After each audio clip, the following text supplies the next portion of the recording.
Yusuf, Devangi, anyone?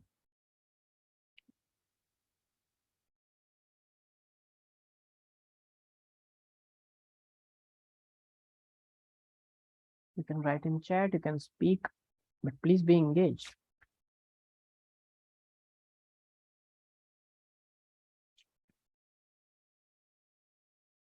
So yeah, I got one answer.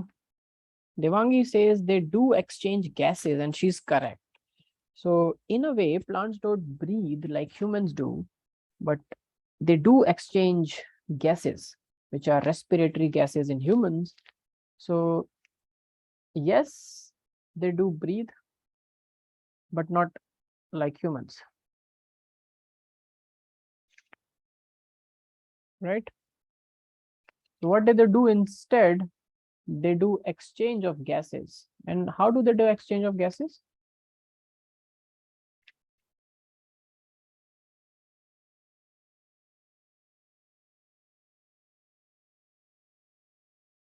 Which is oxygen and CO2. These two gases are exchanged in plants, and this exchange happens through small openings in the leaf. Yes, Devangi, very correct. They happen through stomata. Okay, through stomatal openings. That's correct. Now, what happens? Why do they need to do this? Okay. So in this chapter, whenever I will say respiration, so respiration is not equal to breathing. Okay, remember this. Breathing is just simple exchange of gases. Okay, so breathing here is exchange of gases, but respiration, instead, I will talk about is cellular respiration. Okay.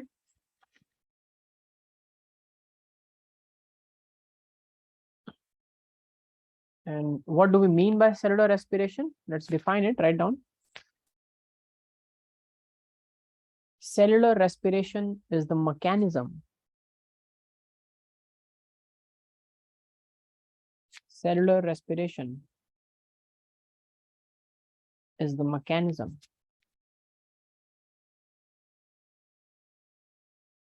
of breakdown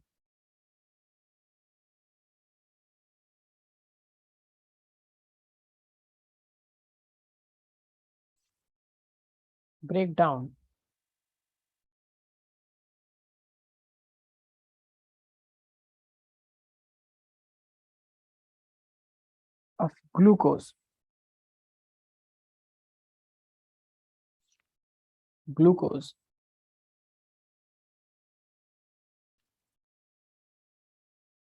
in the presence of oxygen.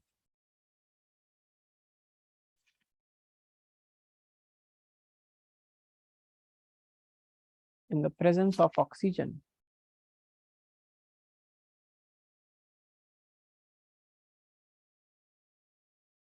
To release energy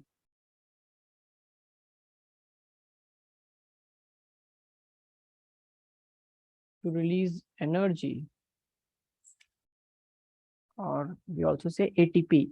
Okay, so this energy, which is heat energy, is used to make ATP. So you can write to release energy and use this energy to make ATPs, adenosine triphosphate.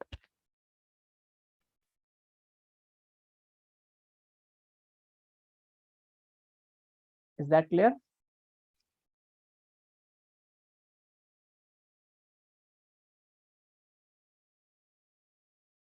Perfect.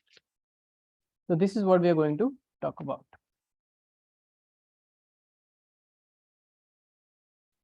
So here we discussed photosynthesis in chapter 13, right? Photosynthesis in higher plants. There we know that what happened in photosynthesis was that plants used CO2 and fixed this CO2 into glucose. So this glucose molecule was synthesized during photosynthesis.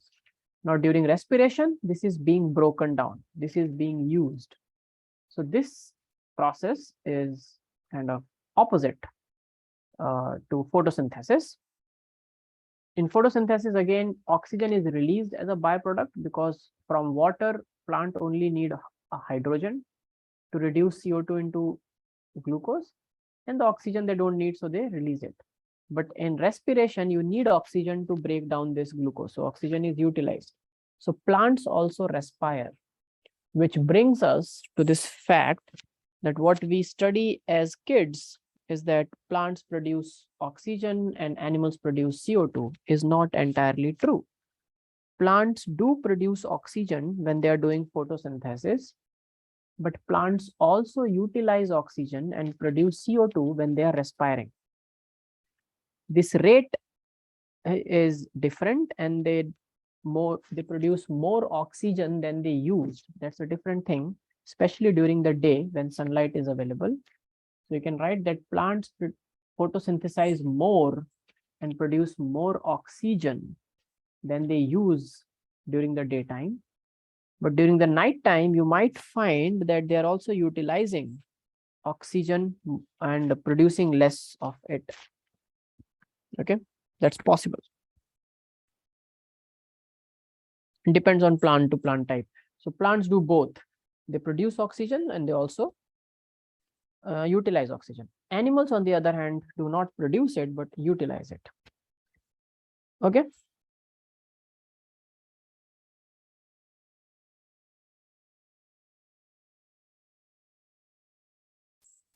Now, as we know that during this cellular respiration, there is, in the presence of oxygen, glucose gets broken down. Okay. So the the substances that gets broken down in the presence of oxygen is called oxidative breakdown. Okay, or oxidation. So the substances that get oxidized during respiration, like glucose, there can be many other. So respiration happens in not just in plants, it happens in animals, it happens in bacteria, respiration happens in every living system world. Okay. And these substances that get oxidized are called respiratory substrates. Okay. So in other way, you can say that oxidation of respiratory substrates takes place.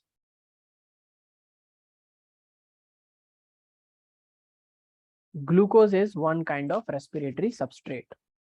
Is it clear, everyone? Very good.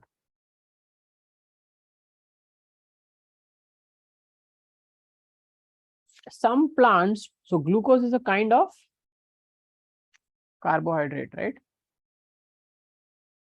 So another thing is, people often believe that only carbohydrates can be utilized during respiration. That's not true.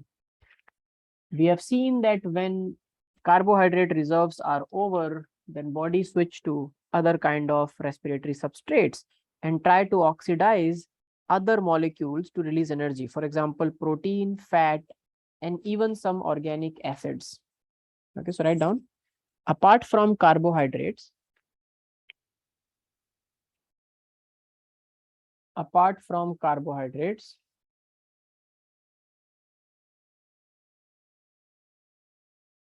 proteins, fats, and some organic acids can also act as respiratory substrates, not just in plants, but in animals as well, some under different conditions.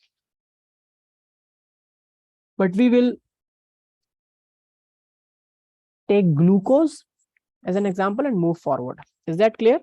But it does not mean that only glucose is a respiratory substrate in the body. But studying all of them in detail is going to be one big book in itself, which is not possible. So just to give you a flavor of respiration in plants, we will stick to glucose. Is that clear, Devangi and Jania?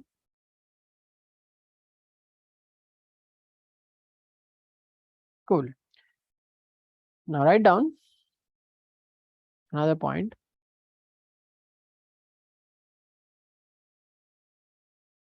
During oxidation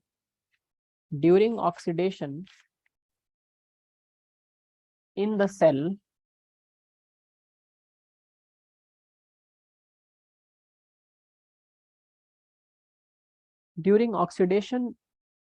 so when this respiration is happening inside the cell, it's not like that all the energy which is present in a molecule of glucose or a molecule of protein or a molecule of fat is released in the cell. If that happens, then the whole cell will heat up and will be able to do nothing. So that's not good. So what we do during oxidation in the cell, the total energy present, write down, the total energy present in respiratory substrates, the total energy present in respiratory substrates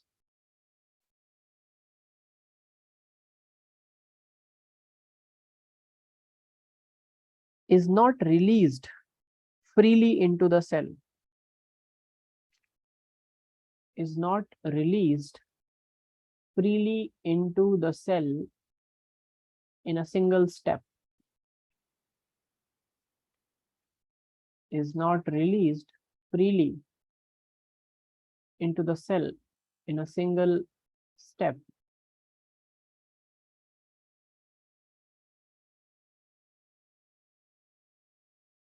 But instead,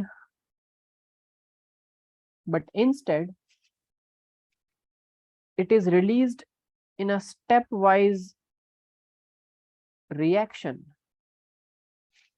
It is released in a stepwise reaction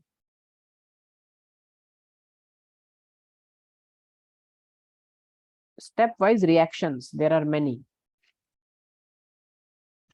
stepwise reactions which are controlled by various enzymes,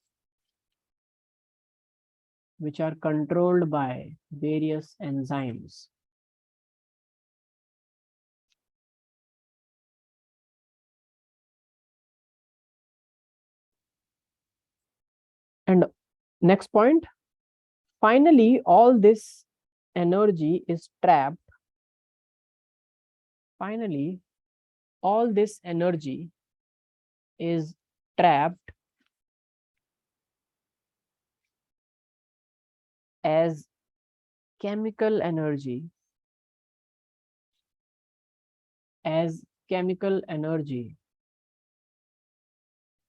in the form of an ATP molecule.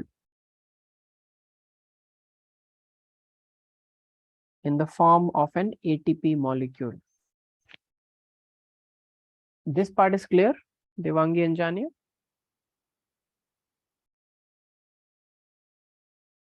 Perfect. So this is what this chapter is all about. So this was the fundamental foundation of this chapter.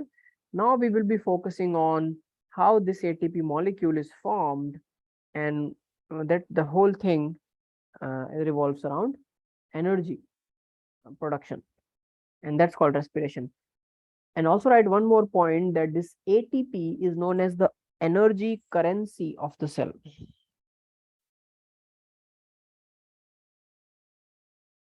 ATP is known as the energy currency of the cell. Currency is like the form of money that we can use, right, in our society, in our day-to-day life. So inside the cell also, there are many molecules that contains energy, but all of these molecules, for example, glucose contains a lot of energy.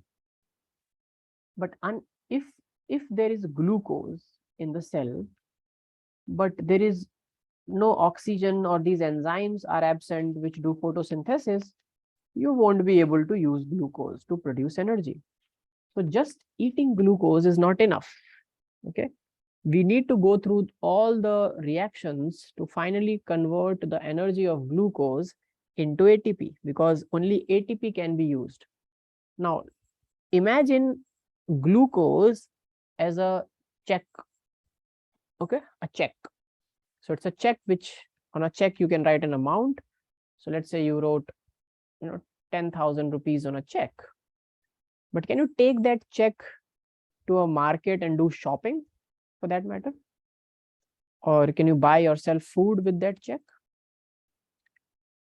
in your local shops or nearby?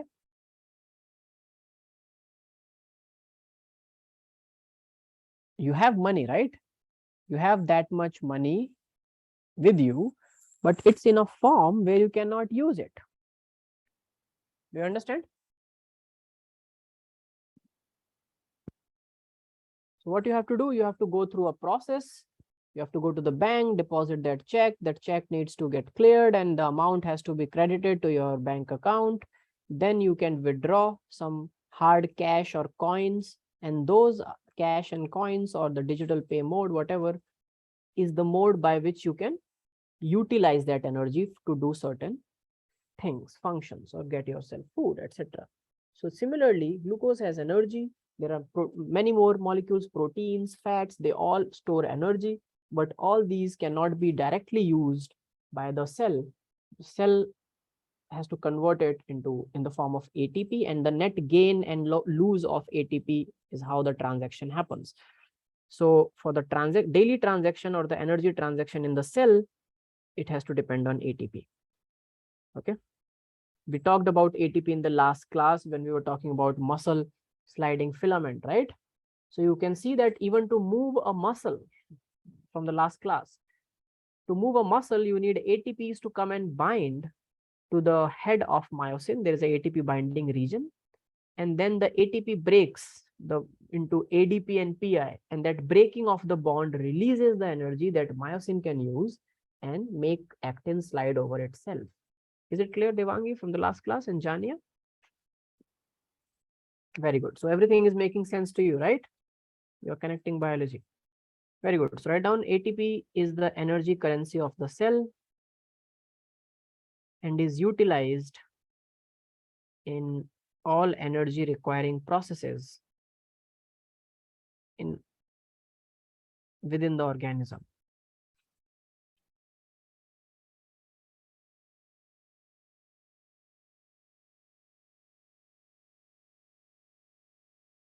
Okay.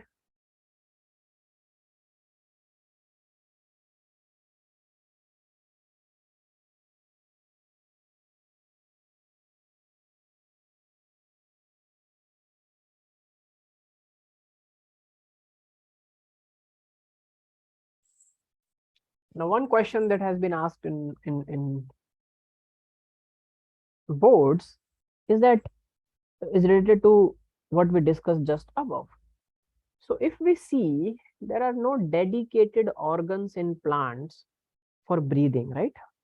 There are openings, and like stomatal openings, and through stomatal openings, gases exchange, but they can exchange mostly. This exchange happens for photosynthesis. So most of this exchange is to get CO2 inside the plant where photosynthesis can happen, correct? Do you understand, Devangi and Jania? So why don't plants also have respiratory organs like animals? What is the reason?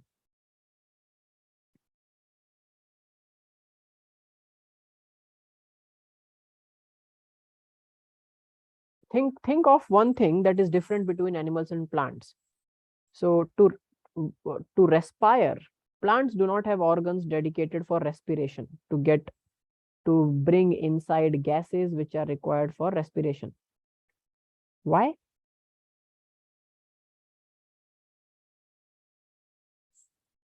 Let me tell you why. First is, why do we have lungs? What do we want to get inside our body?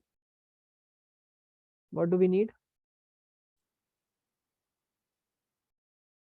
We need oxygen, right?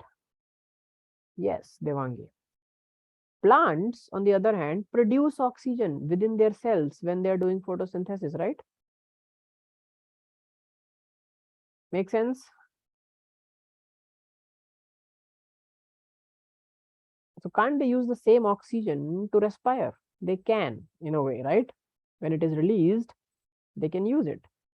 Similarly, we breathe to throw out all the CO2 because that has no work in our body, but plants need CO2 to do photosynthesis.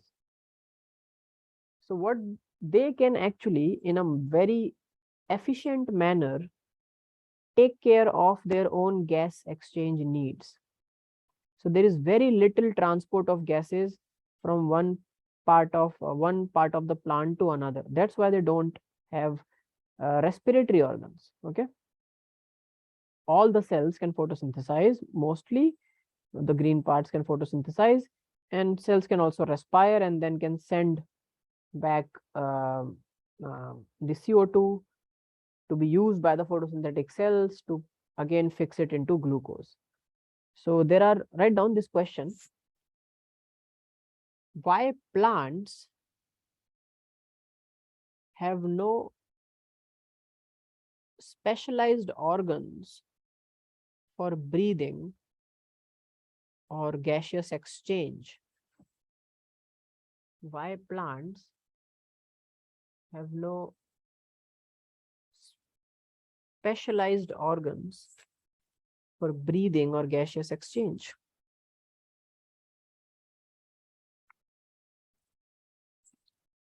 Write down.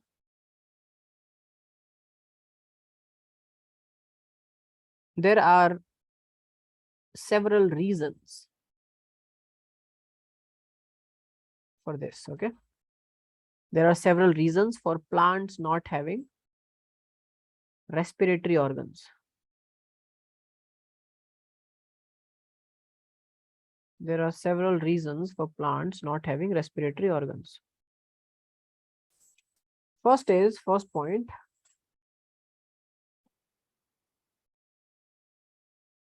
write down, every plant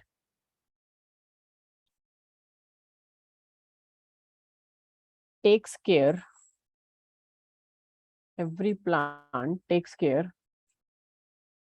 of its own gas exchange needs.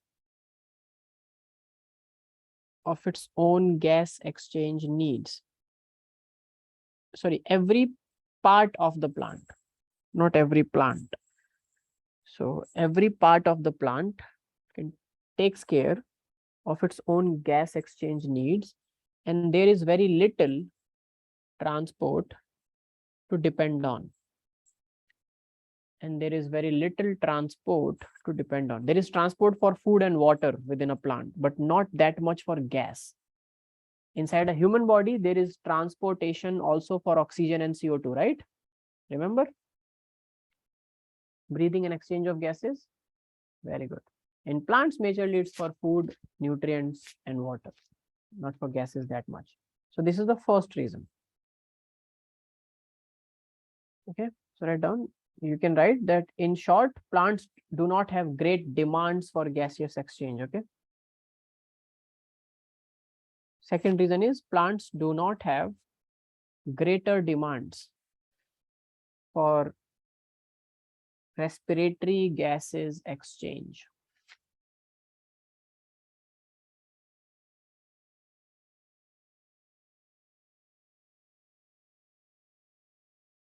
Write down, only during photosynthesis large amount of gases are exchanged.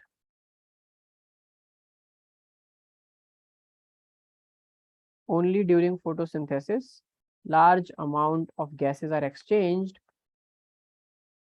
but each leaf can take care of its own need. That's why a plant does not have to have a central organ. Each leaf can take care of its own gaseous needs.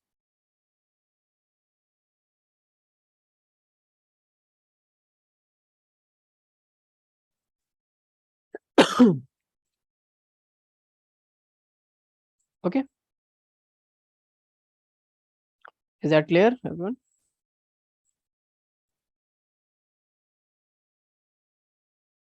And third reason is,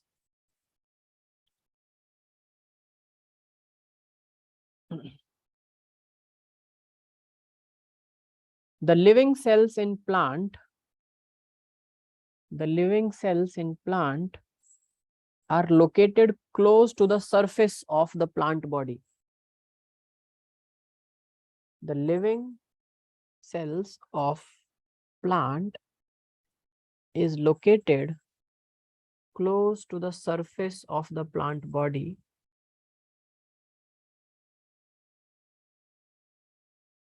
because exchange through diffusion is not efficient. Because exchange through diffusion is not efficient in plants,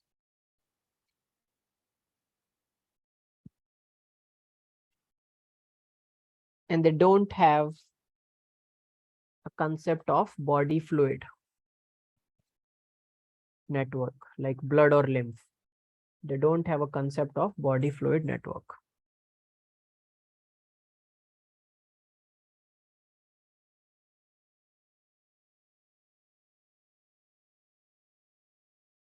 Is that clear? For these three reasons, any plants do not have a central respiratory organ like animals have. Okay, gills, trachea, lungs, etc. So plants are kind of like very, very self-sufficient systems. Each part can take care of its own needs and demands. And since most of the parts, green parts, can photosynthesize, when they photosynthesize, they produce oxygen, which can be utilized within the plant for respiratory purposes. Okay. Cool. Very good. So far, so good. Everyone is with me.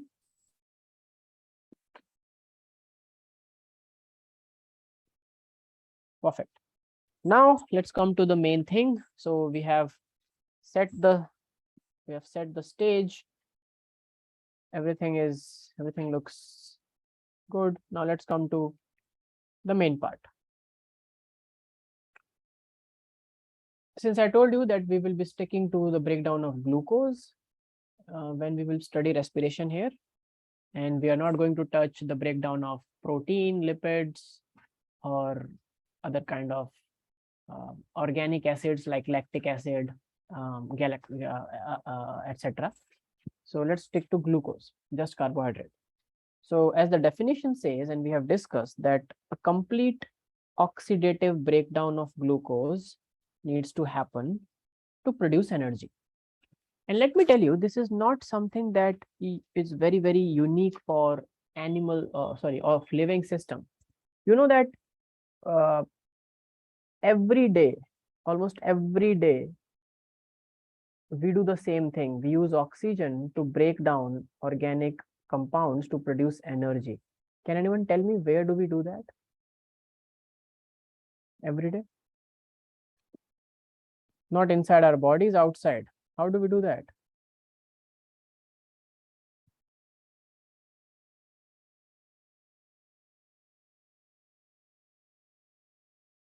How many of you, I'm sure both of you, have you burnt something? Anything that you have burnt? When you burn a wood, when you burn a paper, what if I burn a biscuit? I take a biscuit and I burn it. What will happen? Or what happens when I burn a chocolate?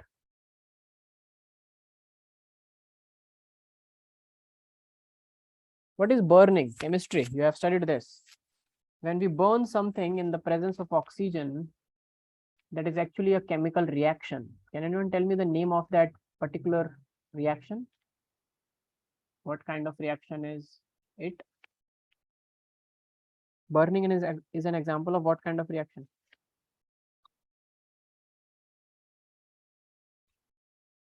It's called combustion reaction, right? Combustion, right? Our cells are doing the same. If I take a biscuit and I burn it, I'm providing it with oxygen so that it can keep burning.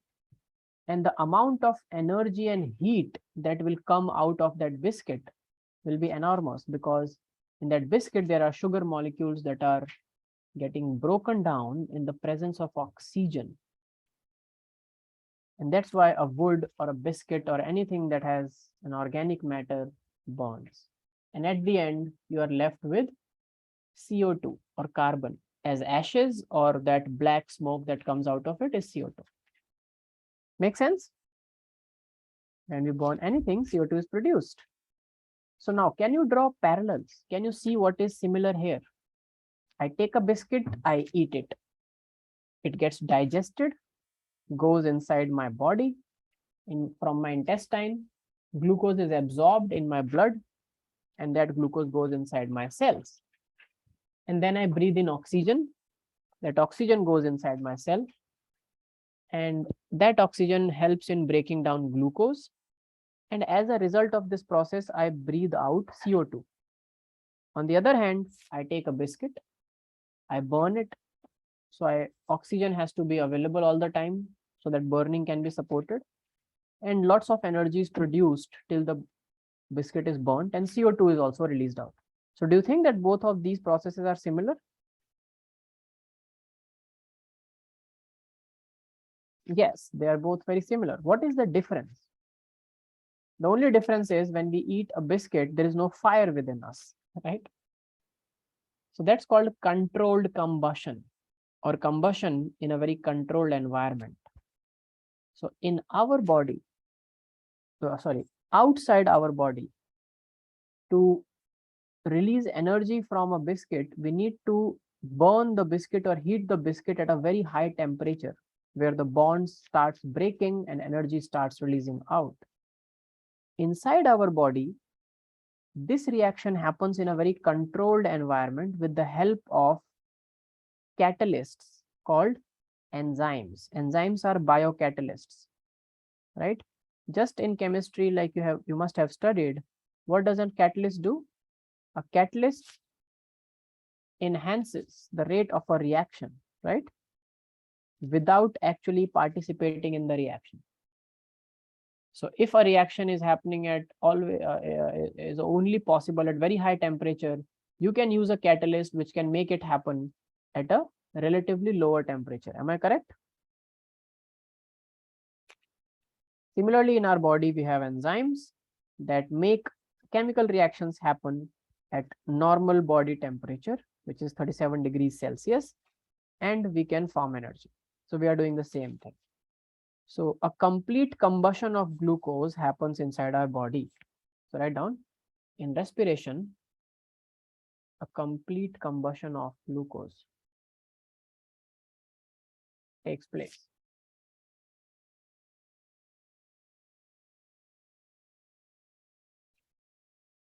A complete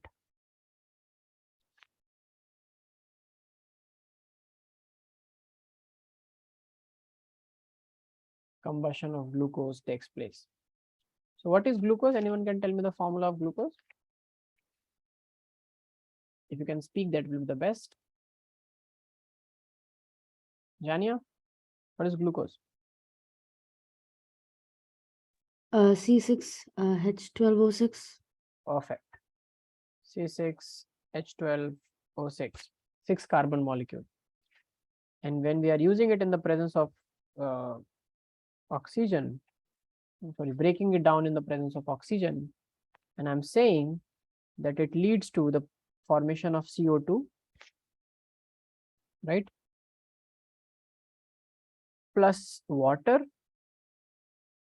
vapors are also formed, plus energy. We will later study that this energy is used to make ATP, but let's focus on this reaction first. And if we balance it, it will be for 1 molecule of glucose, you need 6 molecules of oxygen, and then 6 molecules of CO2 and 6 molecules of water is produced. This is a balanced reaction. So write down, this is a reaction of respiration, the overall reaction of respiration.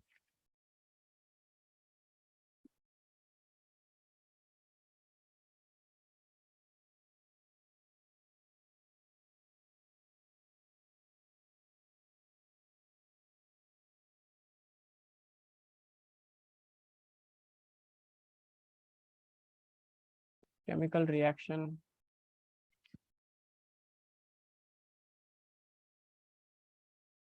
of respiration.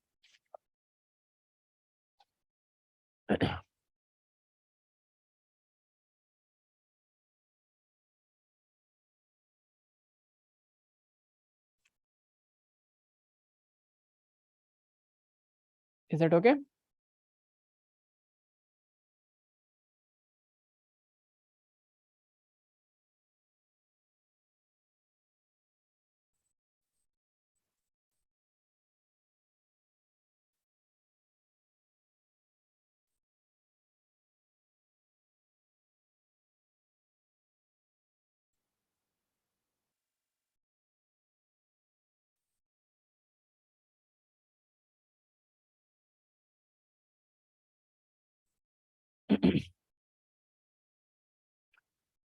Now, this complete combustion happens in the presence of oxygen. So oxygen is important and is required. But we also know that there are organisms, especially simpler, lower organisms, which can live in conditions where there is no oxygen or oxygen depleted environments. Okay. And if I cut short the long story, it is known now that there are proofs, enough proofs to suggest that organisms evolved without oxygen first, and then later oxygen came and they started using oxygen to break down glucose. So when oxygen was not available, or when oxygen is not available, sometimes also in our bodies, we get into a condition where less oxygen is available and we only can partially decompose or partially oxidize glucose. And in those conditions, we end up not completely combusting the glucose molecule. So all these proofs tell us that all living organisms have a machinery of enzymes to at least partially break down glucose without the help of oxygen. Okay. So the first step of this, so I have only showed you the final reaction, C6H12 plus O6. Even without oxygen, what happens? You can break down this glucose molecule to some extent without using any oxygen. Okay, and that part we are going to take first is known as glycolysis. Glycolysis. There are two terms, glyco and lysis. Glycos means glucose and lysis means breakdown. So glycolysis is a conserved pathway which is present in all organisms, from a bacteria, which is a prokaryote, to a human, which is the most evolved organism. Every organism does glycolysis, and every organism does glycolysis the same way. This tells us that we are not different or entirely special organisms. We are all connected together in a chain, because the same enzyme is present in a bacteria and the same enzyme is present in a rat, a mouse, a fly, a fish, a dog, a cat, and a human. Okay. So that's called glycolysis. Let's first, so we'll be focusing on glycolysis. Let's first define glycolysis. Write down.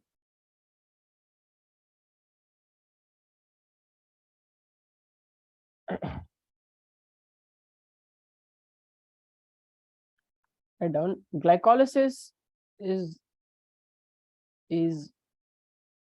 the breakdown of glucose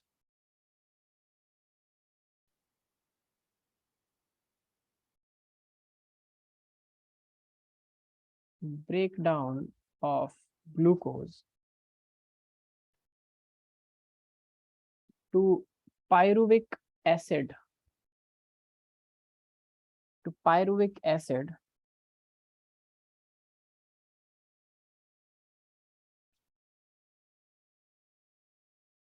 through an enzymatic process, or through an enzyme driven process or enzymatic process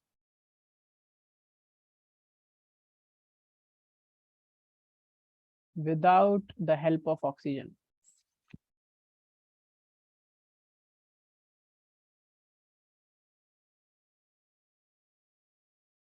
without the help of oxygen.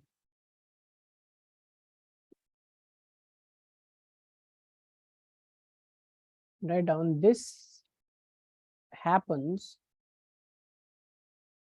in all living organisms.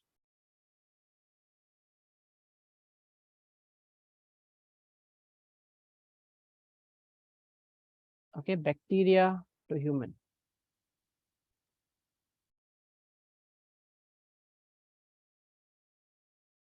Is it clear, everyone?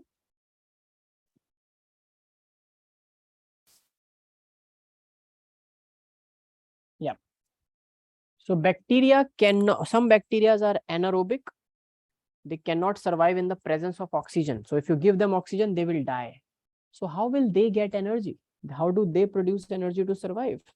Through glycolysis. This is the first step where only enzymes are important. Enzymes play a role, and it does not require oxygen. Okay, so in anaerobic organisms, just write down, in anaerobic organisms, glycolysis is the only process of respiration. In anaerobic organisms, glycolysis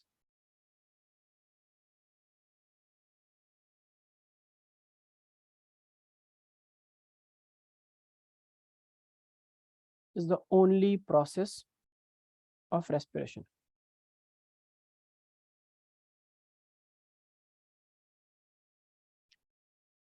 And next term is the scheme, which we are going to study now next. It's a complicated scheme, but it's I'll try to make it very easy. So this scheme of glycolysis was given by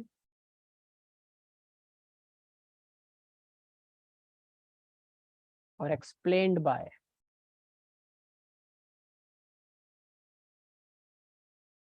the three scientists, Emden, okay, Emden, Meyerhoff, and Parnas. These are their surnames, Emden, Meyerhoff, and Parnas. And that's why it is also, this scheme of glycolysis is also called EMP pathway. Is it clear?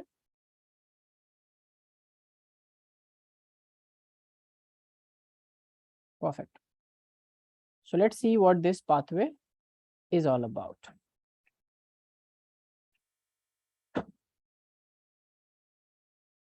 So there are total 9 steps in the pathway of glycolysis, okay?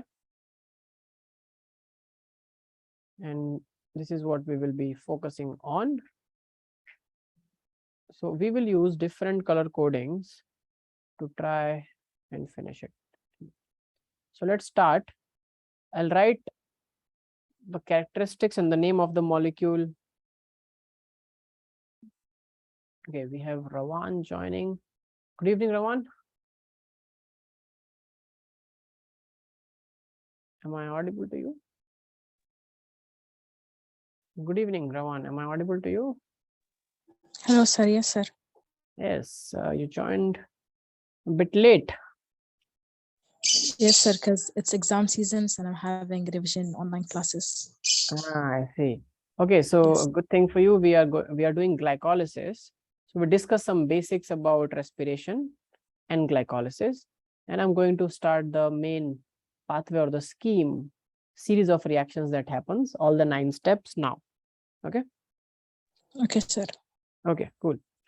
So let's start this scheme of glycolysis.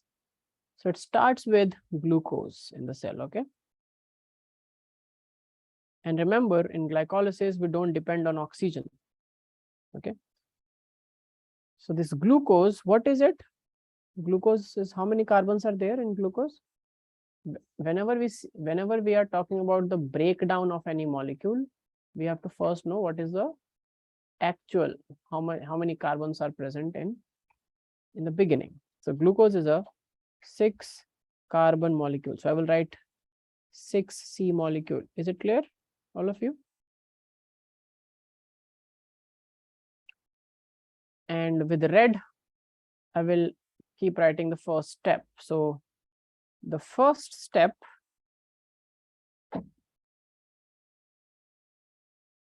okay, this is the first step where glucose is first converted into glucose 6-phosphate. Now there's a reason and series. Now pay attention. Glucose 6-phosphate is still a 6 carbon molecules, but what we have done now is we have added a phosphate on the 6th carbon. That changed the identity of the molecule from being glucose to glucose 6-phosphate. Can anyone think of what is the benefit of doing this? What is the benefit for a cell? You want to break down glucose, just take glucose and start breaking it down. Why do you need to, put a cap on it, put a overcoat on it, change its identity into another molecule? And by the way, also let me tell you that there is an energy expend here. So 1 ATP is utilized in this first process. So seems like, have you gone mad? You were supposed to make energy, right? Instead, you are using energy. So 1 ATP is used and then a ADP plus a PI from last class again, right? When an ATP is broken down, it forms a ADP, adenosine diphosphate, and a inorganic phosphate, correct? Devangi, Jani, Ravan, everyone on the same page? Cool, very good. So why is the system utilizing energy instead of giving energy right in the first place? Now, let me give you a thumb rule. In biology, whenever a cell is utilizing energy, the cell is thinking, the cell has taken the decision very, very carefully. Unless and until the cell is diseased or gone mad or is under some kind of a bacterial or viral attack and or things like that. So every energy utilization is a very well thought step, because once you use energy, it's like once you went to a shop, bought a thing, gave the money, then you will find that most of them are, you cannot go back and decide, okay, I just want to undo this transaction. So at some places you get this option, but sometimes you don't get an option of return, you get exchange. So money once given is given. Am I correct?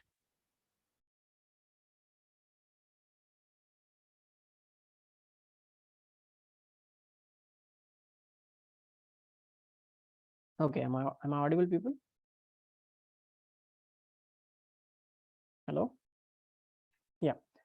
So is it correct? So if in the first step, in the process of glycolysis, if the cell is utilizing energy, it means it's a very important step and the cell has thought about it. Okay. So what is the importance? The importance is, remember I told you when we eat in digestion chapter in humans, similarly when plants make glucose through photosynthesis, there is lots and lots of glucose present in the plant system, right? Similarly, there is lots and lots of glucose present in an animal system if an animal is well fed. So we have more glucose than we need every time in our body. Every day when you feel hungry, it's not like you have no energy or glucose in your body. You always have glucose in your body. We have so much of glucose that we convert it into glycogen and we send it in our liver. But the glucose in our bloodstream depletes, goes down and goes up, but never gets exhausted. There's never a condition where there is zero glucose in your blood. You will die much before that. Okay. So the point is, there's too much glucose and the glucose needs to get inside the cells to undergo this glycolysis, correct? And this signaling, this happens through a signaling, which is known as insulin signaling. Remember, I also told you about insulin and glucagon, hormonal regulation. Remember, people? So what insulin does in animals, I'm not talking about plants now, I'm talking about animals. So insulin does and tells the cell that, see, you need to take glucose inside. So in plant cells also, glucose is present and glucose has to go inside the cell. But let's say 100 molecules of glucose are already in the cell, and the cell is kind of saturated, lots of glucose is there inside the cell. Can you push more glucose in by the concepts of diffusion? No, right? And there is no energy spent on the transport of glucose, which makes sense. If you start using energy on the transport of glucose, then it doesn't make sense. You need glucose to make energy.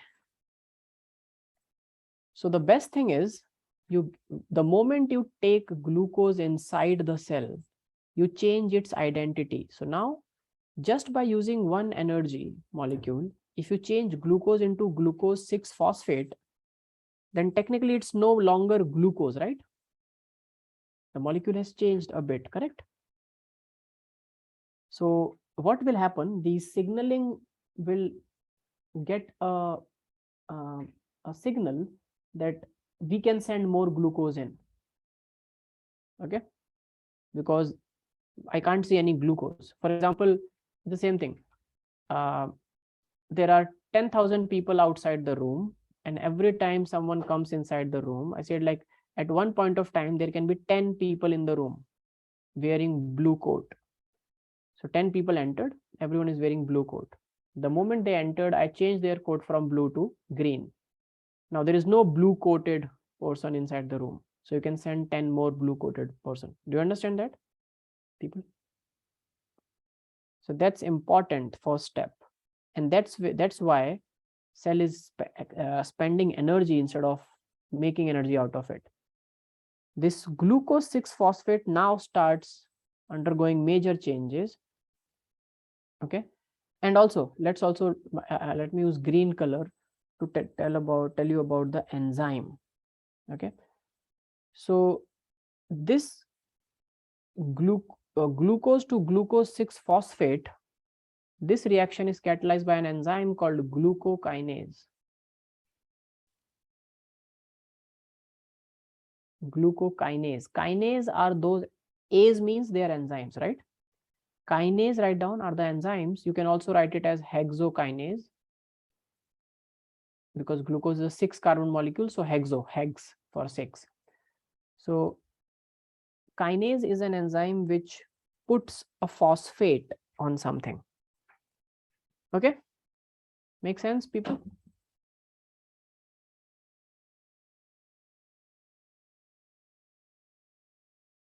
For everyone, this thing is clear? Anyone who's confused with the first step? If you understand the first step, the job is done.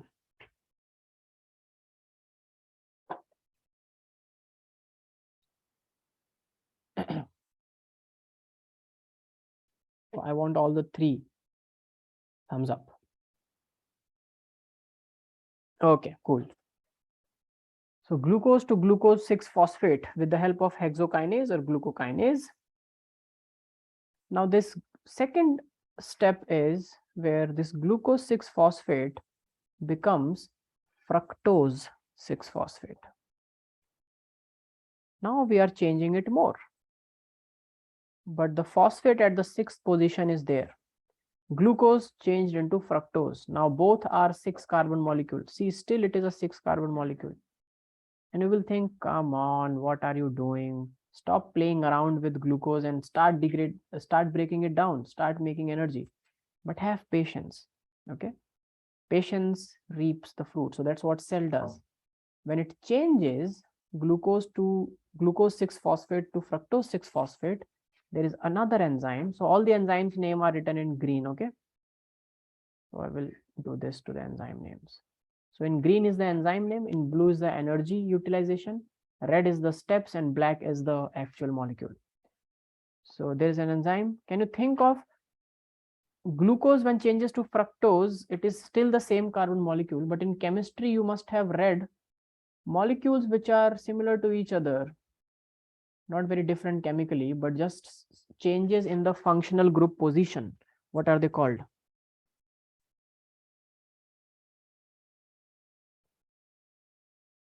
What are they called? People, quickly. Have you read isomers?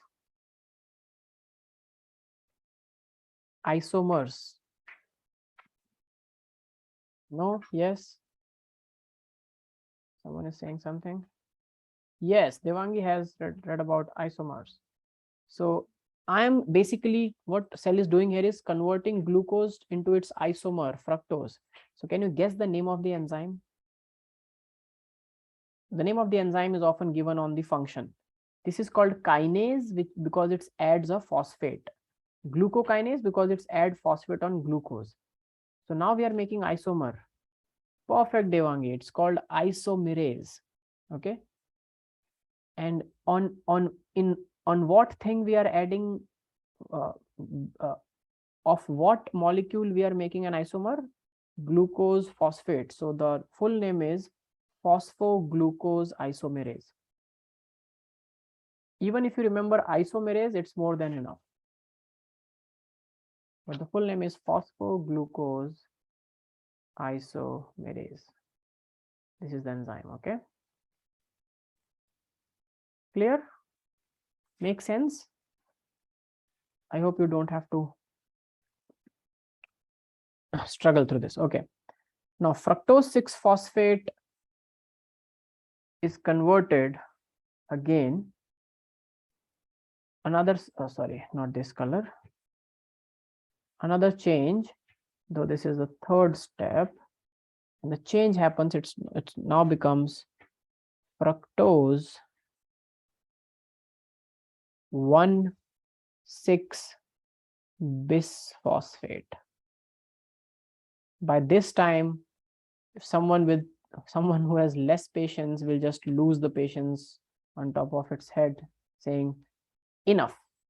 Glucose, then glucose 6-phosphate, then fructose 6-phosphate. Then what you are basically doing here, you're just adding one more phosphate, making fructose 6-phosphate into fructose 1,6-bis. Bis means 2 phosphates.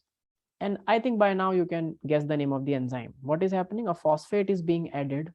So what is the name of the enzyme?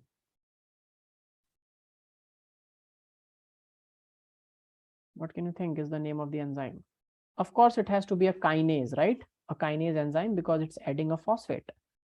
But what it is adding a phosphate on, that will decide the name. This is also a type of hexokinase because here also it's a 6-carbon molecule. But what could be the other name? A more detailed name?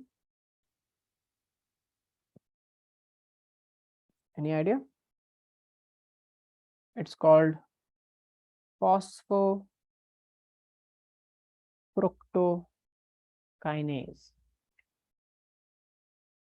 Okay, phosphofructokinase. If you don't remember this name, just remember here, it is adding a phosphate to a already present molecule, which is fructose 6-phosphate. So phosphofructose kinase. If you don't remember this, just simply write hexokinase. Okay. Simple rule in biology. If you don't remember what bird is this, just say it's a bird.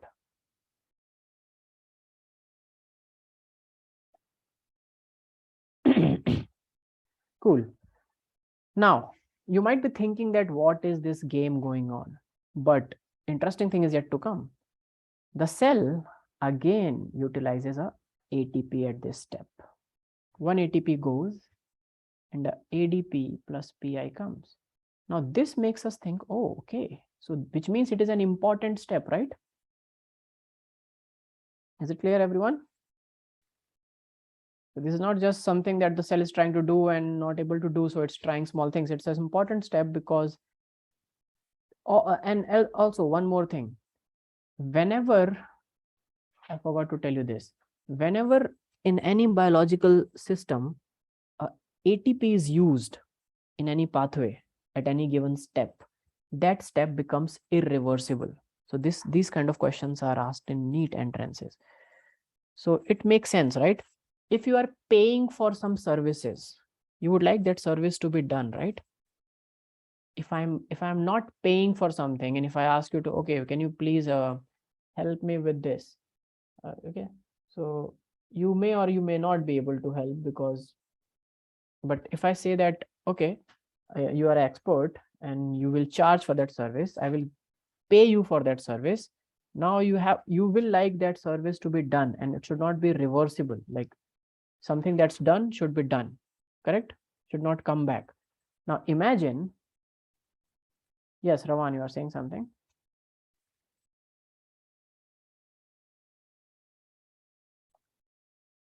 Am I audible? Ravan, are you saying something?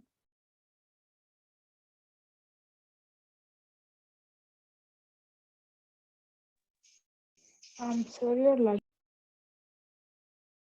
Sorry, Ravan, I could not understand.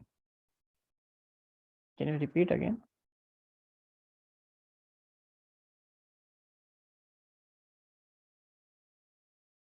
Am I audible to others? I don't know if it's from me, but you're lagging. Okay, am I also lagging for others, Devangi and Janya?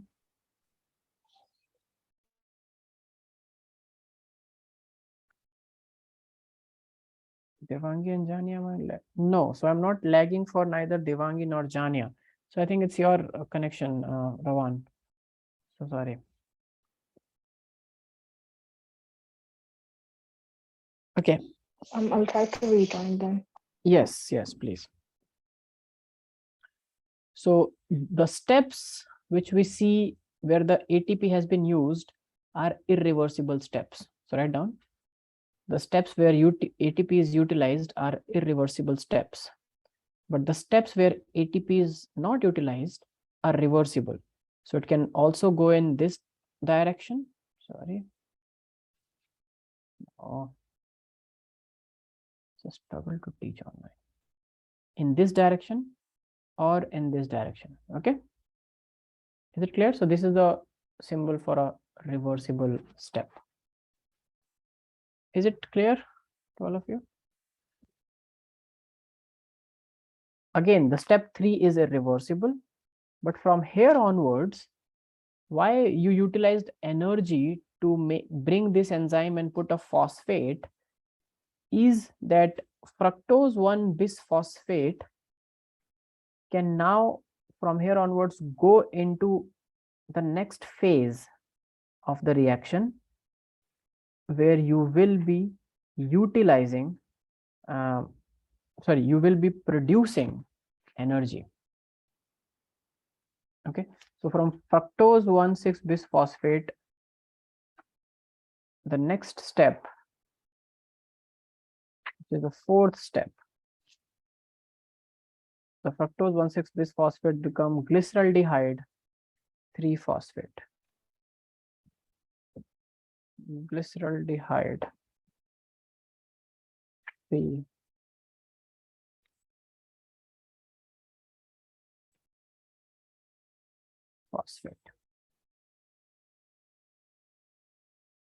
And I hope you remember this molecule, G3P.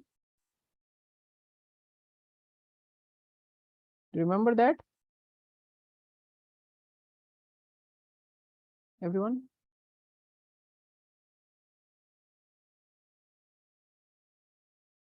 Yes, no? Cool. From where you remember this? Tell me.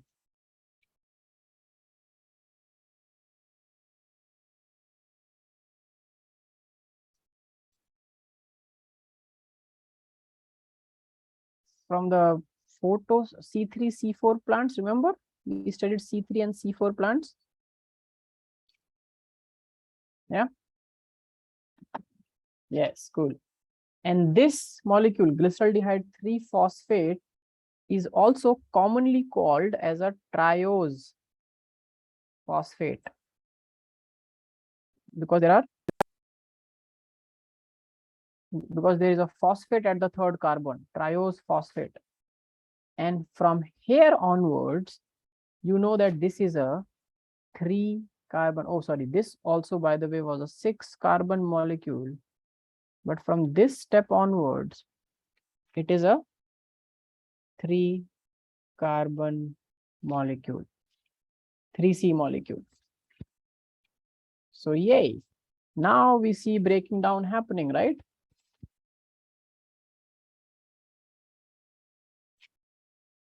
Correct. So that's why the energy was utilized so that it becomes this. And now it will become glyceraldehyde 3-phosphate, which is a triose phosphate. And there are two kinds of triose phosphate that can be formed here. So there is a parallel arrow that I am making that is not a part of glycolysis, but this triose phosphate inside the cell can become another triose phosphate, which is called dihydroxyacetone phosphate. Dihydroxyacetone phosphate. Sometimes when we need to store this is again a 3 carbon molecule, and it is another type of a triose phosphate. So there are many types of triose phosphates molecules. These two can interchange between themselves, but again, only this one is present in the part of glycolysis. So now from 6 carbon molecule, there is 3 carbon molecules. So everything from here will be 2x, right? 2 times. So now there will be 2 molecules of glyceraldehyde 3-phosphate present per single molecule of glucose. Make sense? Yes or no? Yeah. And can you guess the name of enzyme? Anyone here?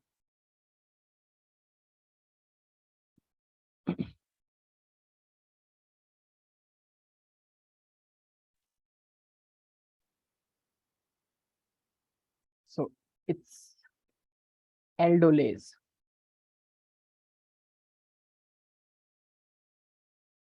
Okay.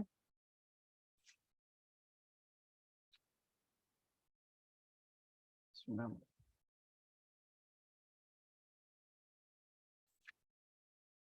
Or triose phosphate isomerase. And the enzyme here is called triose. Again, this is also isomerization reaction. This one, right? One kind of triose phosphate is converting into another kind of triose phosphate. Both are 3 carbon molecule. The same was happening here when one kind of 6 carbon molecule was converting into another kind. So here triose phosphate isomerase.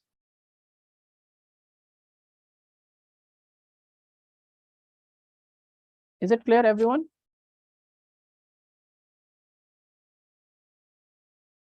Very good. Now from 4th step onwards starts the real deal. So let's do it. Now you will see that this molecule, which is a 3 carbon molecule, now there are 2 of them.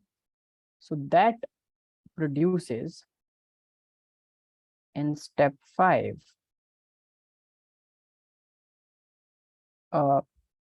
there was one phosphate. Now it produces a 1,3 bis-phosphoglyceric acid, or 1,3-bisphosphoglycerate. Bis for PHO phosphoglycerate. Some books write it as 1,3-bisphosphoglyceric acid, which is the same. You write acid or 8, it's the same. And another name is triose bisphosphate. This was triose phosphate. This is triose bisphosphate. So now I think you understand what's happening here. And at this step, there is a utilization of a NAD+. This NAD+ comes and takes one hydrogen from this molecule and gets reduced and leaves as NADH plus H plus. Okay.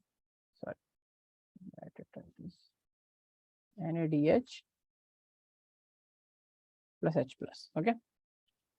Now you can see that there was one phosphate at third position. Now there are another phosphate at position 1.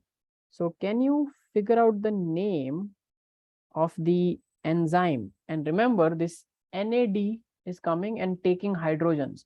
Whenever we take hydrogen out of anything, what do we call that process?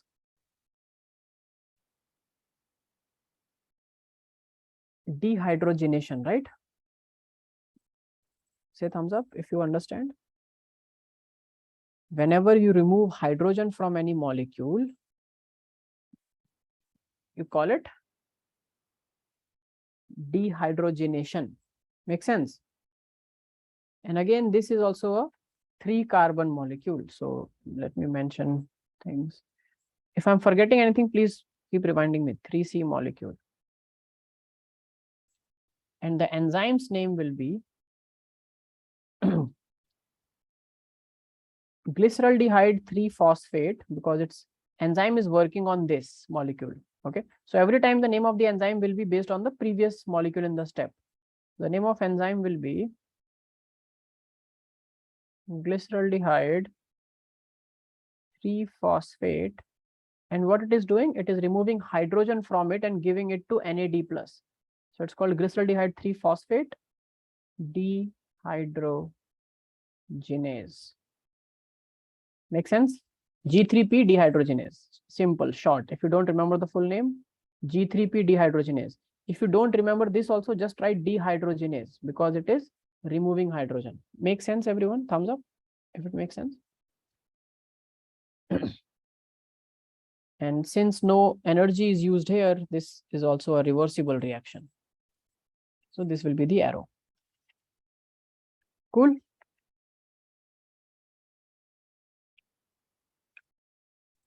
Okay, now from here onwards,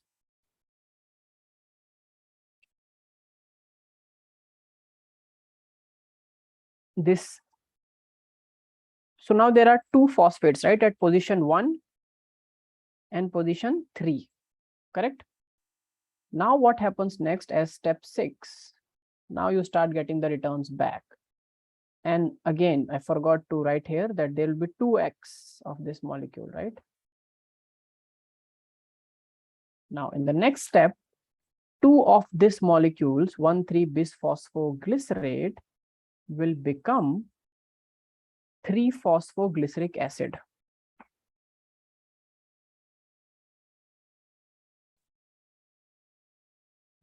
Phosphoglyceric acid. What happened here? It is a triose phosphate again. Triose phosphate. Now you see that the cell is making sense. From a triose phosphate, it made a triose bisphosphate. And now from a triose bisphosphate, it is making again a triose phosphate. So one phosphate is getting free from both, right? And now I will make the arrow on this side. No, let me make arrow on this side only, but let me use another color of the arrow.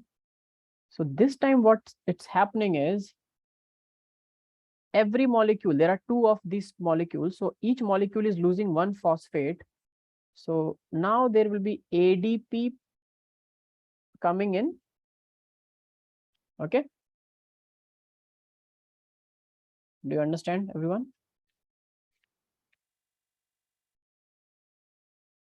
Just 1 moment. Yes, now there will be ADP coming in. What will happen?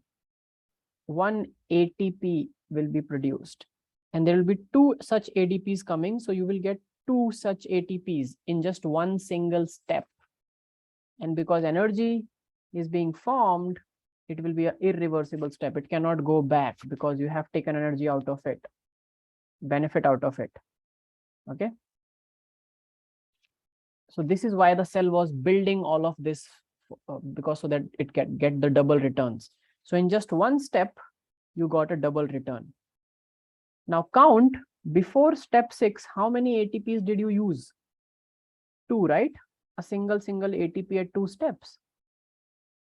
Am I correct? Thumbs up. And just in one step, you got those 2 ATPs back. But that's not it. This is not what the cell, it's not, but what's the point? There's no net benefit, no. You invested 2 ATPs, you got 2 ATPs back, but what is the benefit? No benefit. So this is just the investment that is recovered. You also need the interest, you also need the benefit to stay alive. So this, okay, first also molecule. So this is again a 3-carbon molecule.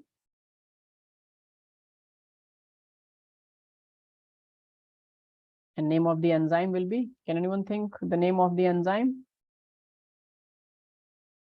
1,3-bisphosphoglycerate is converting into 3-phosphoglycerate.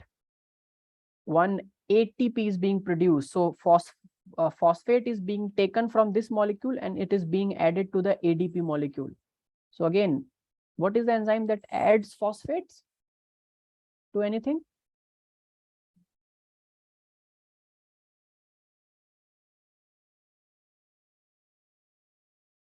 Kinases, right? So here the kinase is adding a phosphate to the ADP or removing it from the 1,3-bisphosphoglycerate.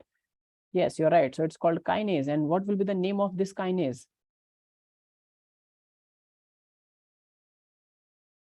Can I say the name will be phosphoglycerate kinase? Based on the name of the molecule above, phosphoglycerate kinase. If you will only write kinase also, you should get some marks, but if you write phosphoglycerate kinase, you will get full marks. Everything is clear till this step. So now we are seeing in returns coming back of the investment. And in the next step, which is the 7th step, this 3-phosphoglyceric acid now becomes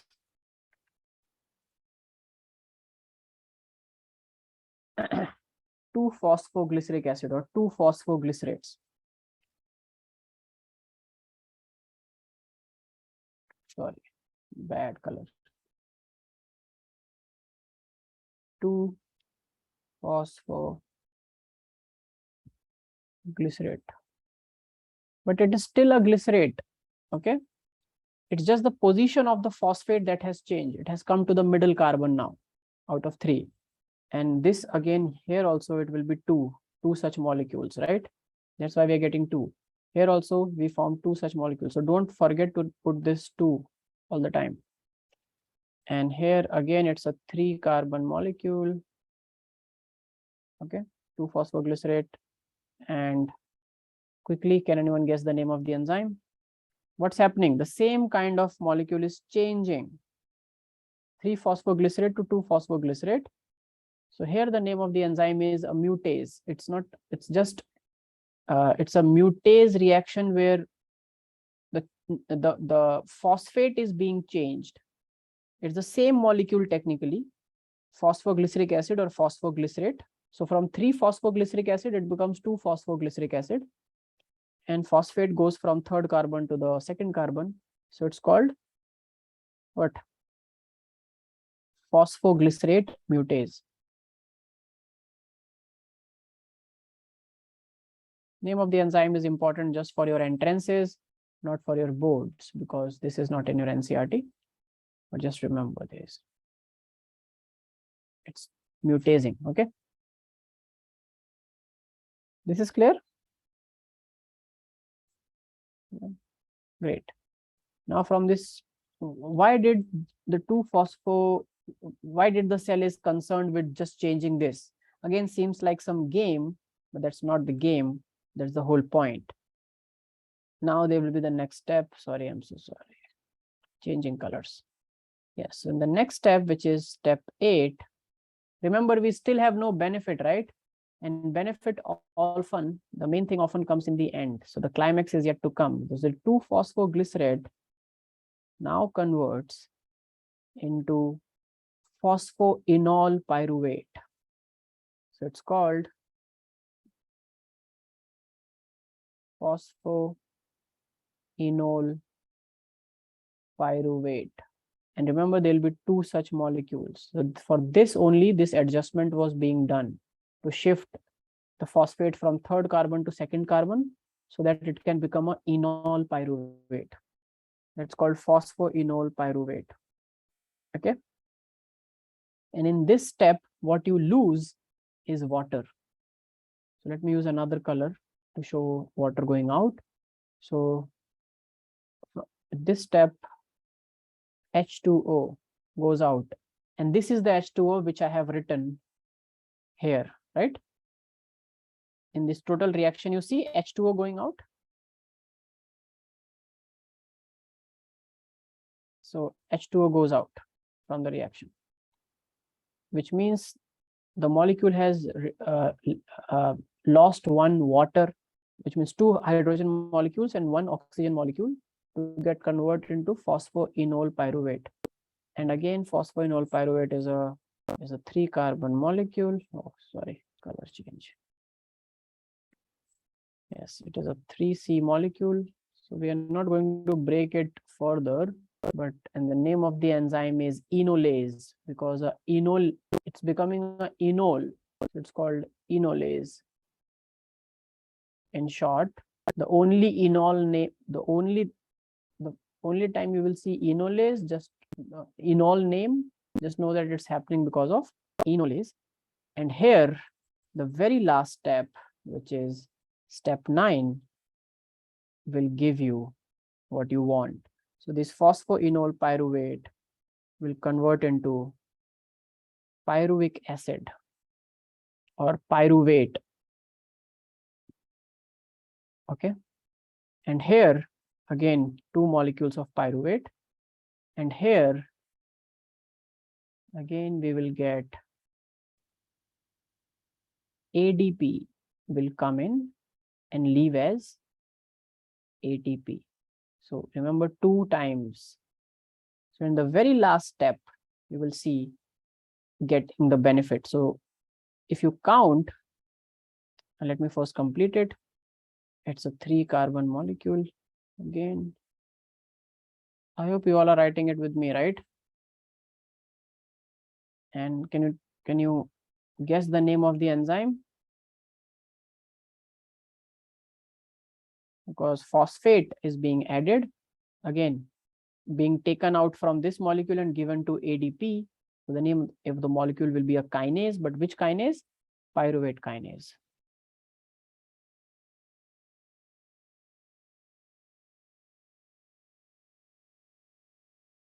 And now, can anyone count how many ATPs we invested and how many ATPs we got? So we invested 2 ATPs in step 1 and step 3, and we got 4 ATPs, 2 in step 6 and 2 in step 9. Correct, everyone?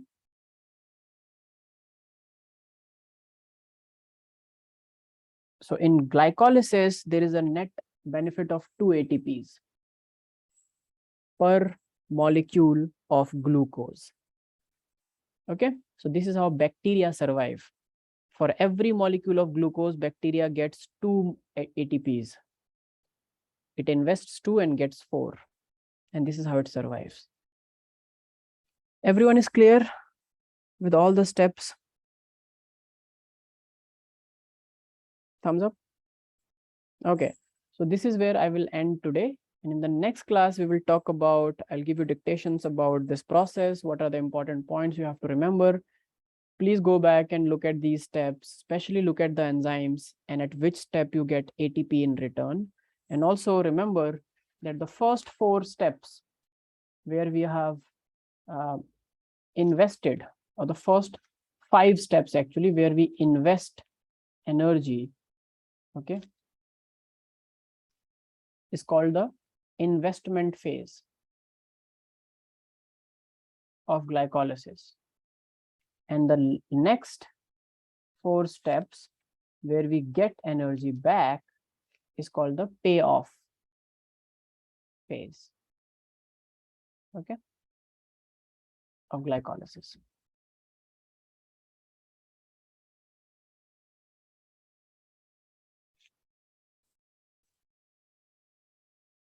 Yes, good question, Devangi. Yes, all the steps where there is no ATP or investment of energy are irreversible. So step 7 is irreversible, step 8 is irreversible, step